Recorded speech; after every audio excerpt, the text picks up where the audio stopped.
Hey everyone, I'm Libby, Stanford, etc. And I'm working with the college blog, and what we're doing is we are making a bunch of instructional videos to kind of help you guys through the college applications process, like stuff that we wish that we knew when we were applying.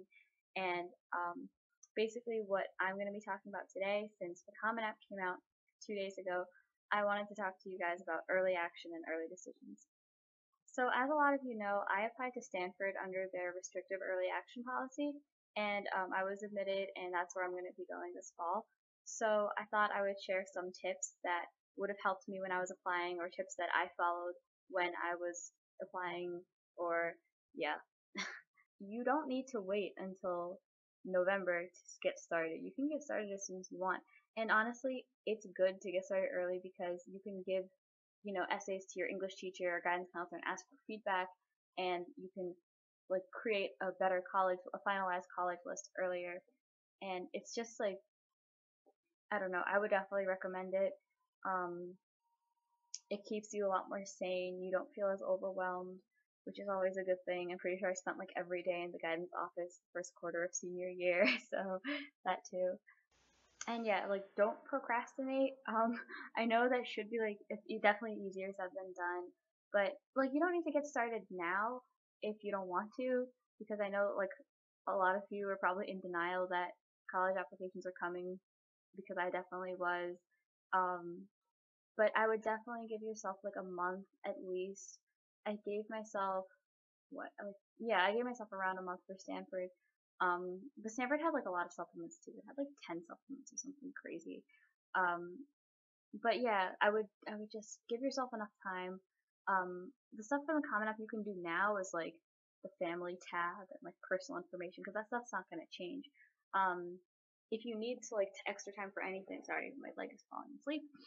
If you need extra time for anything, it's probably going to be the essay or the extracurricular section. It's just best to not wait till the last minute. You know, wait until like a few days before. That's fine, but I wouldn't, because you want extra time to look over it. But I wouldn't be like, oh, my app is due on November 1st. Okay, November 1st, time for me to finish my app. Like, no, don't do that. Like, love yourself. And if you're deciding where you want to apply early, just check and make sure that where you want to apply is like congruent with other places you want to apply. Like if you want to apply to two places early action, that's fine. If you want to apply to a place early decision, but you also want to apply somewhere else restrictive early action, you gotta pick one. But just like if I can just give you some advice on where to apply early, like don't apply early somewhere that you don't want to go to. And I feel like that should be common knowledge, but like there are people who are like, oh, I'm going to apply to Cornell early decision because that's the best shot I have of getting into an Ivy League. Well, like, if you get in, you have to go to Cornell. And, like, Cornell's great. I'm not saying there's anything wrong with Cornell. Like, I was really close to applying there before I discovered that I don't like cold weather. But, yeah, just don't obsess over labels. Don't apply somewhere ED because of the label, because you're going to have to go there and you're going to have to stick out 4 years of it. And that's not worth any prestige on a degree. Like, this is 4 years of your life. You don't want them to be miserable. Um, just apply somewhere that if you can't decide where you want to apply early decision is probably not for you. If your schools have early action, I would do it unless you're like a really scatterbrain type and you need those 4 months at the beginning of senior year to organize yourself. But if you're one of those people who's like pretty ambitious and you just want to get a start on the whole college thing, apply early action because there's no real disadvantage to it. Um, I was certain I was not Stanford material, and I'm just gonna say this in the yeah. I should have just prefaced the video with that. Basically, I am a good student, had good test scores. This is really weird to say because you guys don't know where I'm going with this. But yeah, like I'm decent, like I'm relatively intelligent, but Stanford is like Stanford, it's like ranked 5, should be ranked higher in my opinion. Um, but it's such an amazing school. It is so like I know brilliant people who go there. I know brilliant people who got rejected from there. And I was just like, okay, and I was like freaking out before decisions because I was basically second guessing my entire existence, which is really stupid because it was one decision. So like if I hadn't gotten rejected from Stanford, I would have been like whatever and applied to like 13 other schools and then probably would have gotten into some of those. So it's fine. But for some reason, I was acting like Stanford was like everything to me, and I think that's just because it was the biggest decision of my life so far. Um, but yeah, just don't I'm so glad I applied because I didn't think I would get in. I was confident I would not get in. I was like, oh, I'm gonna get rejected from Stanford. Like I would say like, oh, after I get rejected from Stanford, maybe I'll get into Michigan or whatever. Like it was always not if I get rejected from Stanford, but it was like when I get rejected from Stanford. And I'm so glad I didn't write it off, and I'm so glad I ended up applying. It's like things that you don't see about yourself.